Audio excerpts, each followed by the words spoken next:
Welcome to Breakthrough Barriers with Damali. I'm your host, Damali Peterman. On this podcast, we invite you to share a conflict that you need help navigating, and I, along with a guest co-host, will share what we would do in that situation to help you reach your breakthrough. Welcome to the show.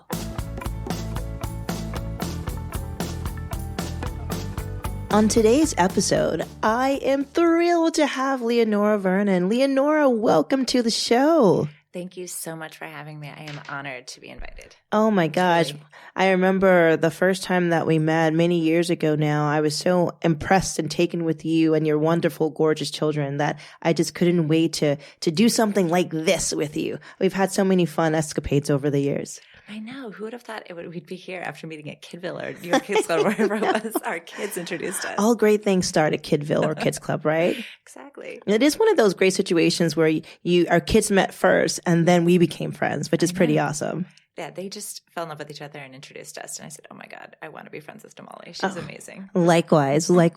And so tell us a little bit about yourself. Right. So I'm a product marketing professional working with tech and telecom. So I've worked with big names like EA, Verizon, Sprint, T-Mobile, all the usual suspects. And I'm now working with the Flatiron School, which is a subsidiary of WeWork. And our goal is to really enable people to change their lives through education. That sounds awesome. You're working with the Flatiron School? Right. It's the name is really inspired by the unusual building in New York City. It's a very New York City focused sort of brand where, do the impossible. Don't make small plans. Think big and do things that people think are impossible. Oh, I love that. Think big, do things that people think are impossible. That might be our new theme for the show. What do you think? I think make no small plans. That was the quote from the architect. Wow, well who built the Flatiron. Make no small plans. Make no small plans. Make no small plans. You know what? I think I live by that. I think I only make big plans. I agree. Go big or go home, right? Absolutely. So that does sound fun, but what do you do for fun when you're not working there? What do I do for fun? I eat a lot. New York is great for that. And we've had many memorable meals. Taking advantage of the restaurant weeks and things like that, as well as, just the amazing array of food choices you have here. Countries, cuisine, everything else. And as well as theater. We've been to some memorable shows. We have. Truly. My favorite theater buddy. Absolutely. Those Shakespeare shows we saw with Mark Rylance, I still are, the threshold for excellence for me. Oh, absolutely. And then you were the first person to take me to the Frick Museum, which is still an amazing place in my heart. I still get those mailings every now and then, and I feel a little bit guilty that I haven't been back, but I can't go without you. I know. It's such a gem. It's truly a New York. Just absolute gem. It does make you feel like a true New Yorker having been to the Frick Museum. The first Friday of the month is free, 6 to 9. Uh-oh, you might see us there. Well, it's just really cool because for those of you tuning in for the first time, you can call our hotline and leave a message. And basically, you can ask any question that you're contemplating. It could be a conflict. It could be a situation, just anything that you like some help navigating, right? And the cool thing about it is that with a co-host, we'll air it. They'll hear it for the first time, and we'll talk about what we would do in that situation. It's kind of a fun way to sort of have input from people who are not a part of the situation. Does that make sense? Absolutely. Awesome. And so what are you waiting for, folks? Pick up the phone, call us, leave us a message, and we'll air it on the show. So without further ado, we'll play a message for you. You have one message. Hi, Damali. This is Lisa. Thank you for this opportunity. Well, I'm an environment lover, and it really saddens me that people don't really care about the choice that they make, which really affects the environment, like overuse of plastics. I really want to start a campaign on saying no to plastic bags. The question is, what are some good strategies that I can apply which can make a good impact on people? How can I market my voice on this issue? Thank you. Oh, that's a great question. So, such a good question. Yeah, the environment and how to preserve it, how to market, how to use her voice to really champion this issue of plastics and other ways to take care of the environment. And it's a good thing that we have you here on the show today. No, I feel really passionately about this. And I really appreciate this question from Janisa. I've been reading, religiously about the plastics in the ocean and just the horrible things we've been unwittingly doing to the environment. It's really, we've got to take action now for us, for our children, for our grandchildren. Absolutely. What's interesting is a little known fact. I lived in Costa Rica for 18 months and I lived in the rainforest in Costa Rica for 18 months, and I worked with an environmental conservation organization. And of course, the issue with plastics has been around for a long time, and how to preserve our natural resources is one of those things that we focused on. And now with things like plastics, things like straws, for example, it's really important that we think about ways to, I think, educate people and increase awareness about the environmental impact. We were in Honduras a few weeks ago and we were out fishing and we saw so many crazy things in the ocean. And it was so sad because, the marine life are pretty, defenseless in that sense, that they're out there trying to avoid sharks and whales. And now you have to look out for straws and things like that. It's kind of wild, don't you think? Absolutely. And even the things we can't see, the microplastics, which is just, the animals in the ocean are eating. We don't even know what negative effects this is going to have. And ultimately, we're all part of the same food chain. Yeah. so true. This will affect us directly down the road when the ocean life starts to really feel the impact and die off. So we have a personal interest and stake in making sure that the environment is safe and healthy. And, as you said, nature is it's a way to really connect with yourself, connect with the world, and preserving it is so important. And we have to do things. And I think that you can start individually by modeling the right kinds of behavior and making personal changes and showing your family and your kids what, sorts of behavior will help protect the environment. And that's the first step you can take. And then to Janice's question, I think you can really broaden that and start to be more proactive and political about it and go to your local council people, corporate sponsors that have, dedicated themselves to making a difference as well, and reach out to them to find out how you can make a difference. Absolutely. I think to your point about education, it's so important. Everything starts with you, right? And so you can totally model the good behavior that you want to see. I love that saying, be the change you want to see in the world. I think in New York, especially, there's so many people who have affinities for certain things. I met someone a couple of weeks ago who was adamant about composting. I think she was like, "Hi, what's your name?" "I compost." "Do you compost?" And I was like, "Well, I have composted. Typically, for the most part, for me, I've composted in California. And I know that here in New York City, there are a lot of programs for composting. There are a lot of drop-offs for composting, including at many public schools. They have sites where you can drop off compost. The question is what do you do before you drop it off? Where do you keep it? And so, starting with one person could definitely have a big impact on the environment. I think also for her, she's trying to figure out how can she really market it.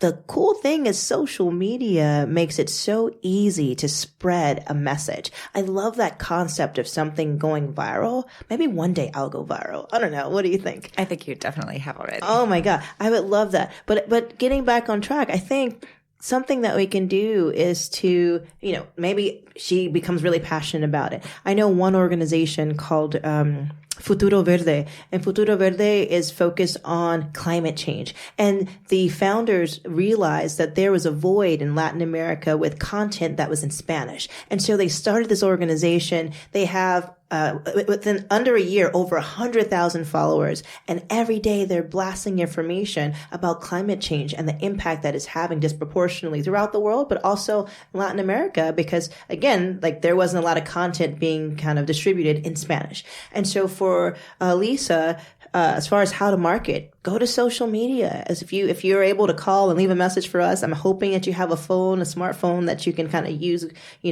Facebook or Facebook, Snapchat, or Instagram or Twitter to kind of put it out there and, figure out the best path to do it. I think some people don't like to get hit over the head with the message, right? So find a gentle way maybe to kind of make people aware of it and then have a call to action, right? Challenge people to do something. What exactly. do you think? One of those 30-day challenges. I love a 30-day challenge. Give up straws for 30 days or, something like that. Give up plastics at your grocery store. Get something that's reusable. Oh, yeah. Burlap bags. Make your own burlap bag. I love that you said that. I met a woman a few months ago at the Cornell Club, and she told me, I wish I could remember her name, but she has a book. She told me she was the first person to kind of and market the reusable bag. And she lives like somewhere in upstate New York.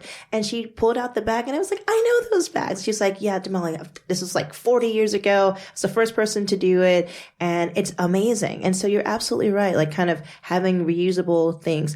I'm a big fan of the metal straws. Everything is so cold when you drink through the metal straws. I know it's such a silly thing to say, but they're so cold. I love them. Metal straws. And they also have, what are they, the silicone or something like that you can do, the washable straws that you can get these days. Oh, those are cool. So yeah, you can easily get rid of straws and, make a difference in your life in the way that you shop and the way that you reuse plastics and things like that. Just don't allow them into your life. Yeah, I think that's a great way to do it. So I think our collective thoughts would be to be the change you want to be, for you to start doing it yourself, keep doing it, and kind of having that ripple effect of you not using plastics, using some other options, metal, silicone, and others. Also using other reusable products, right? Why limit this to plastics? We can find other things to do. So we can take bags that are reusable. I'm sure there are other things that you can do as well. You can also think about composting. We also talked about using social media. You have the ability to market and to broadcast this message on various platforms. Absolutely. I mean, I know Whole Foods, there are lots of companies that have made these types of commitments, Trader Joe's, and reaching out to them, maybe seeing if they're interested in sponsorships for whatever it is that you put together, your program. You never know where it could go. So definitely do some research on the companies that have already lined up to support these types of initiatives. Reach out to them. It's actually, go to their websites, go to their investor relations people, their PR contacts. Just any phone number or email that you can find, just start with that person and say, I'm sorry, I'm not sure if you're the right person to speak to about this, but would love to talk to you about these initiatives. I think that's a great idea. Your point is basically don't reinvent the wheel. There are some organizations that are already out here doing that. Align yourself with them and then kind of take it from there. I love that. That's really a great way to think about it, Leonora. Yeah, and you reminded me of a quote that I love, that I think it's Abraham Lincoln who said, it's easy to predict the future, just create it. Oh, I love that. I love that. So you've heard it here from us, and I guess maybe even Abraham Lincoln. It's easy to create the future. Just do it. Just create it. Just create it. Love that. So Lisa, hopefully that helps. We're super excited to have your message on the show. Keep us posted. It's really great to hear feedback. We love to hear if you were able to implement some of these strategies, and if so, how they worked out for you. So definitely follow up with us. So without further ado, how about we play our next message? Sounds great. Let's do it. You have one message. Hello, my name is Rebecca, and I would love to hear your thoughts for somebody who has found a hobby or a passion that they're really excited about and is considering leaving their professional, permanent, settled role to try and pursue the hobby as a job and a career. Thank you. I love that question. That's a great question. I think everyone probably has some things that they love doing as a hobby and a passion that they're maybe contemplating. How can I parlay this into like a full-time work? There's a term that's really popular in my workplace with a bunch of millennials, the side hustle. Side hustle. And so I think that finding your passion, pursuing it, investing in it, investing yourself, believing in yourself is, the first step to getting there. Just believing that you can do it, mapping out a plan, lining up mentors and allies that can help you map out that plan and give you advice. I love it. What's your side hustle, Leonora? Do you have a side hustle? My side hustle? Well, I've been working in corporate marketing since forever, but I love to write. Oh. And I always wanted to write a screenplay. I watched a million movies I can't even remember when, from the day I was born. And I just thought, I can do this. And so I just sat down and basically was an autodidact, taught myself how to write a screenplay just by applying to screenplay competitions and reading a few books. And my screenplay made it to the semifinals a couple of times. Woohoo! Never won, but that's okay. And I went to Austin Film Festival and everything, and it was super fun. And I really encourage you to pursue your dream and see where it can take you. Oh, that's amazing. So, I mean, wow, you kind of said that kind of like, oh yeah, I taught myself how to write a screenplay, made it to semifinals, went to Austin. Those are all huge accomplishments. I'm so proud of you. Oh, thanks. No, it was my passion and I wanted to do it. And it was a passion story that I'd wanted to tell for a really long time. And actually I was inspired by a women's screenplay competition only open to women of a certain age. I won't say the age for women, just encouraging women to write. And so you can find those mentors out there. You can find those people that will support you and whatever it is that you want to do. And, just go for it. Do it. Well, I love the idea of doing what you're passionate about. I mean, that's how I started my 2 companies. I had always been passionate about many things. And it was around 2016 when, we just got the results of the U.S. elections. And I was thinking, okay, the world's going to need some more conflict resolvers. And I took out a notepad, not dissimilar from what we have right here in the studio. And I wrote down everything I knew how to do. Everything. It was a lot of sheets of paper. And then I circled what I loved to do. And what I did was I noticed that there was a theme that started to appear in the things that I loved, and they fell into 3 categories. Being a lawyer, love being a lawyer, a mediator, and an educator. And it's funny, 3 years later, I would probably add fixer to that because I'm kind of like your New York Olivia Pope or Judy A. Smith, if you know the actual person that Olivia Pope's character was based off of. And I had the pleasure of meeting Judy about 6 years ago in Washington, D.C. during a CCWC conference. That's a Corporate Council for Women of Color conference in September, I think, of like 2013 or so. But in any event, what's really great about that is every day that I wake up, I do exactly what I'm passionate about. Every day I do what I love. I help people. I give them advice. I help them resolve conflicts. I put into place strategies for managing conflicts, and I love it. And when you're doing what you're passionate about, when you are doing what you love and what you're passionate about, it doesn't feel like work. You can turn your side hustle into your real hustle. Is it your primary hustle? Full-time hustle. It's your full-time hustle? I got to get out the lingo. I try to keep up to speed and up to date on all the different terms. I have younger siblings. I'm the oldest of 7, and I feel like I'm always like 2 or 3 like words behind. I know, or I'm afraid I just look like a geek when I'm using them and trying to use them. And it's sort of very awkward that I'm trying to use this cool word. Well, I feel like you have to find that balance between not trying to look awkward or feeling awkward and then also using it the right way. Exactly. And then you have to know when things aren't popular anymore. Like people, are they still saying on fleek? I don't even know. I've never even heard that term. That's how behind I am. Every now and then I'll see something on Refinery 21 or, Reddit or something that has cool things to say, or please retire this. I think winning was retired a couple years ago. So you can't say winning anymore. I don't want anyone to lose though. You are ahead of me on the terminology. But I guess what I was going to say is not knowing exactly what your passion is. I would just advise that there are a lot of different types of education that you can do now online while you're working part-time that are suited to your schedule, suited to your just your life as it is and what your needs are and what your challenges are. So there are opportunities to pursue things while you're working if that's something that you want to do.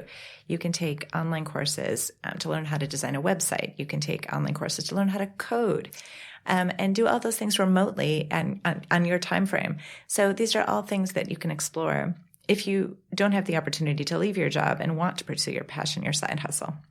If it depends on, of course, economics, right? So one, what do you have? Do you have enough money that's saved up to pursue your side hustle full time? Is it something that's going to still be on the side until it can, generate enough income for it to be your primary hustle, your full time job? And then the other thing too is ask yourself, what problem are you trying to solve? What need are you trying to address? Because I think part of it is having a great idea versus an opportunity where you can actually generate some revenue, right? And so sometimes the side hustle is kind of a side hustle because maybe you just like going to art galleries, right? Or a side hustle becomes an opportunity where you can generate revenue because now you are a tour guide and you are taking people to art galleries and now they're paying for that, right? And so there are ways to parlay it into making money, but I think that the question is, and then does it take the fun out of it, right? Is it still fun to you? Are you still passionate about it if it becomes all about money? Right. No, I think that we tried to go to this gallery tour, this sort of fabulous thing that this guy does, 2%, where he literally leads these stealth gallery tours and, sort of will tell you all about the paintings and the buildings and the works of art. Can you imagine this guy probably was just, he loved art, he loved galleries, and he made it into a business. It's incredible what you can do. And I think Damali's point is so perfect because if you read up on design thinking, this is like the central notion of design thinking is that get to what the actual need is, get to the fundamental, what are you trying to solve for? And so it's partly about how you ask the question. And so you can come up with very different answers depending on the way you ask the question about what is it that I'm trying to solve for. Absolutely. And what's interesting too is there's no wrong answer, right? Well, as long as you're not doing something illegal, right? Like we're not advocating for going out if your side hustle or passion is something legal. We're not saying do that, right? But the point is that you can try and try again. People always say things like, "Oh, I don't want to fail," or "I'm afraid to fail." Look, I'm a lawyer. I'm risk averse. I don't want to fail either. But you're never going to know what you can accomplish if you don't try. That's what I always think. It's sort of like, what is the risk of doing it? Well, what is the risk of not doing it? Right. I love that thinking because it sounds like I think we're both a glass half full type of gal, right? Like that's kind of us. And so I never want to have any regrets. I don't want to look back and be like, why didn't I take that opportunity? Why didn't I say this thing when I had an opportunity to? Like I want to live in the moment, but I also want to really like feel like I'm putting my best foot forward and I'm asking for things because the worst thing that could happen is people say no. Say no, that's okay. You know what's really great after a no? A yes. That is completely my mantra. It never hurts to ask. It never hurts to ask. And, a really, really smart woman that I know, her name is Alexis. She teaches mindfulness. And I had the pleasure of going on one of her retreats a few weeks ago. And she said that life is full of yeses and nos and that you need those nos to make the yeses sweeter. And it's so true because sometimes things aren't really meant for you, right? So you get that no and then perhaps something better is around the corner where you'll get that yes. Absolutely. So I'm a fan. Yeah, no, and all the great sort of entrepreneurs that you think of probably failed more times than they won. So they started their businesses. Steve Jobs, I think he went bottoms up like several times before he hit it big, and it's just I think that those failures actually prepare you for the final win. Oh, yes. And what I love about that too is I feel like sometimes things are so romanticized that people only know about the wins. They don't know about the 15 failures that led up to those wins. And so I think it's really cool to, for people who have failures. And it's funny. I go back and forth as to whether I like the word failure. Me too. Because it sounds so strong and so negative, like a deeply charged emotional word. And basically it's, I don't know. We'll think of something and come back to you on what an alternative for failure. We'll come back to you on that next time you come be an amazing guest co-host on the show. So I think for you, Rebecca, the thought is one, think about it, pursue your passions, figure out the timing of it, figure out if it's something that, maybe should always be a side hustle, or maybe there's something that you can actually parlay into full-time work. I always like to think of two things happening, which let you know that you're on the right track. And that's the alignment of timing and opportunity. If those two things align, and of course there's some other things that should align as well, but if those two things align, I think that's your entree. Go for it. Do it. And we wish you the best. We do. Wow, I can't believe it. We've already heard 2 messages, Leonora. You were spectacular. Thank you so much for being on the show. You were just incredible co-host. And for the audience, thank you for tuning in. So thanks for being here. Thank you for having me. It was a pleasure. Absolutely. Fantastic. And I'm your host, Damali Peterman, and this is Breakthrough Barriers with Damali. Continue to break through and have a wonderful day. Do you have any barriers that we can help you break through? If so, you can leave a brief message at 646-363-6322 or on our interactive blog at www.breakthroughadr.com. Please follow us on Twitter, Facebook, Instagram, and LinkedIn at the @BreakThroughh, capital A, capital D, capital R. I'm your host, Damali Peterman, and this is Breakthrough Barriers with Damali. Although I am a lawyer, mediator, and an educator, and many of my co-hosts will represent various professions, we want to be clear that we are not providing legal advice, counseling, or suggestions. Our goal is to provide a roadmap for conflict resolution to generate future conflict resolvers. Continue to break through and have a wonderful day.